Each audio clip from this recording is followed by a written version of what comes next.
Let's get right into it. Number 7. Living room surveillance.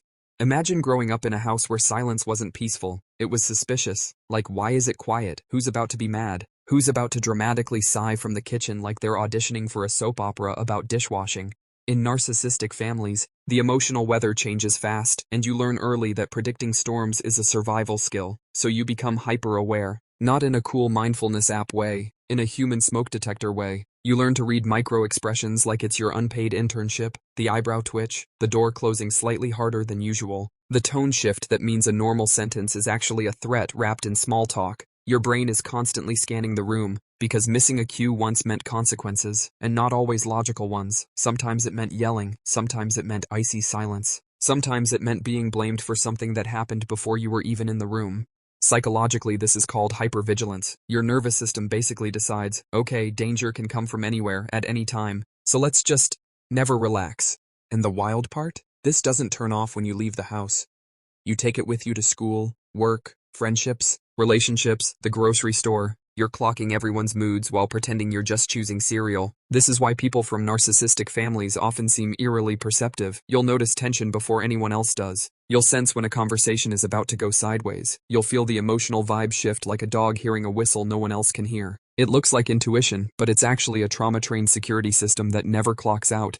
Basically, your childhood taught you that awareness equals safety, and now your brain is still on patrol, even when the threat is just someone being mildly grumpy before coffee. Number 6. The internal mirror. At some point you stop just watching everyone else and start watching yourself, constantly. How you're sitting, how you're talking, how your face looks when someone else is speaking. Are you being annoying, too quiet, too much, not enough? You become your own manager, critic, and PR team, all rolled into one deeply tired person. In narcissistic families, love is often conditional. Approval comes when you perform correctly, when you reflect well, when you don't embarrass, challenge, or outshine the person who needs to be the center of the universe. So you learn to self-monitor like your life depends on it, because emotionally, it kind of did. This creates hyper-self-awareness, but not the cute self-reflective kind where you journal and grow. It's the kind where your inner monologue never shuts up. Your brain runs constant commentary. Don't say that.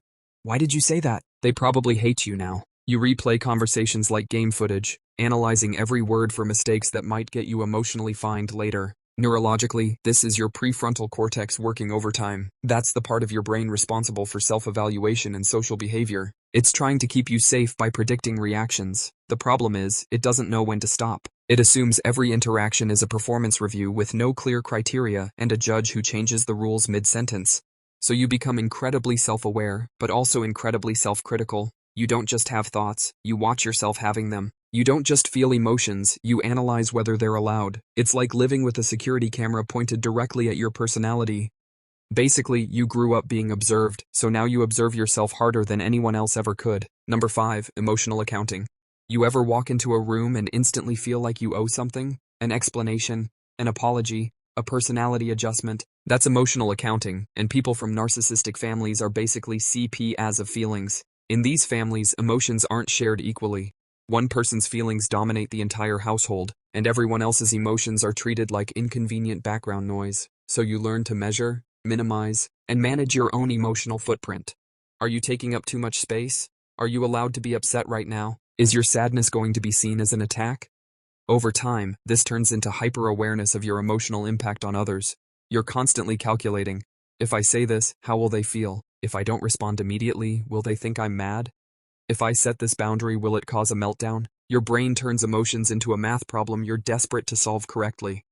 This isn't empathy in the healthy sense, it's emotional labor trained by fear. Real empathy allows for mutual understanding. This version is more like emotional crowd control. You're trying to keep everyone regulated because you learned early that other people's emotional explosions had consequences for you. Psychologists talk about this as parentification or emotional role reversal. You were subtly taught that managing feelings, yours and everyone else's, was your responsibility. So now you're hyper-aware of emotional shifts, tone changes, and unspoken expectations, even when no one asked you to be. Basically, your brain became an emotional spreadsheet and you're still balancing columns no one else even sees. Number 4. The apology reflex. You ever apologize when someone else bumps into you? Like you're standing there minding your business and suddenly it's, oh, sorry, even though gravity and physics were clearly not your fault. That's not politeness, that's programming. In narcissistic families, blame is a floating object. It doesn't stick to the person who caused the problem. It sticks to the person who's safest to blame, and surprise, it's usually you. So you grow up learning that taking responsibility early, loudly, and often is the fastest way to end emotional chaos. Even if you didn't do anything, especially if you didn't do anything. Your brain makes a connection. Apology equals de-escalation. Say sorry, smooth it over, reduce the emotional blast radius. Over time, this becomes automatic. You don't wait to assess the situation, you just apologize first and sort out the facts later, or never. This creates hyper-self-awareness because you're constantly checking yourself for potential wrongdoing. Did your tone sound wrong? Did your face look disrespectful? Did you take too long to respond? You preemptively accept fault because being wrong feels safer than being accused. At least if you're already guilty, the interrogation ends faster. Psychologically, this ties into something called fawn response, one of the lesser-known stress responses alongside fight, flight, and freeze. Fawning is about appeasing, making yourself agreeable, taking up less space so the emotional authority figure doesn't turn their spotlight on you. So you apologize for existing slightly too loudly. You apologize for having needs. You apologize for things that haven't even happened yet, just in case, and people might call you nice or polite, but really, your nervous system is just trying to keep the peace at all costs. Basically, your mouth learned to say sorry before your brain even finished asking, did I do something wrong? Number 3. The mood radar. Some people check the weather before leaving the house. You check people. You can tell within 5 seconds whether someone is okay, pretending to be okay, or about to emotionally combust like a microwave full of tinfoil. Growing up around narcissistic behavior means moods weren't just moods, they were events. One person's bad day could hijack the entire household, so you learn to track emotional patterns the way sailors track tides. You know when it's safe to speak, when it's time to disappear, when a joke will land, when silence is the only correct answer. This turns into hyper-awareness of emotional states in adulthood. You notice tone shifts others miss. You catch passive aggression before it's even passive yet. You sense tension in rooms where everyone else thinks things are fine, and you're usually right, which is both validating and deeply exhausting. From a brain perspective, your amygdala, the threat detection center, has been trained to associate emotional unpredictability with danger, so it stays alert. Constantly, even in low-stakes situations, even when the threat is just someone being quiet because they're tired. The irony is that this skill often gets praised. People say you're intuitive, emotionally intelligent, great at reading the room, and sure, those things can be true, but the origin matters. This awareness wasn't developed for connection, it was developed for protection. So while others are just vibing, you're running background scans like emotional airport security. Shoes off, bags checked, liquids limited, no sudden movements. Basically, your brain became really good at sensing danger that no longer exists, but forgot how to stand down. Number 2. The identity fog. Here's the weirdest part of being hyper-self-aware. Sometimes you don't actually know who you are. You know how you're perceived. You know how to adjust. You know how to become whatever version of yourself fits the moment. But ask you what you want, and suddenly the room goes quiet. In narcissistic families, individuality is often treated like a threat. Your preferences, opinions, and emotions are either ignored, mocked, or overwritten by someone else's narrative, so you learn to suppress your inner signals and prioritize external feedback. What do they want? What will keep things smooth? What version of me causes the least friction? Over time, this creates an identity built around reactions instead of desires. You're hyper-aware of how you show up, but disconnected from why. You can tell when you're being too much, but not when you're being authentic. You can read everyone else's emotions, but struggle to name your own without checking whether they're allowed first. Psychologically, this is a form of self-alienation. Your internal compass got replaced with a crowdsourced approval system, and now you're hyper-aware of yourself as an object, something to be evaluated, rather than as a person having an experience. Number 1. Awareness without an off switch.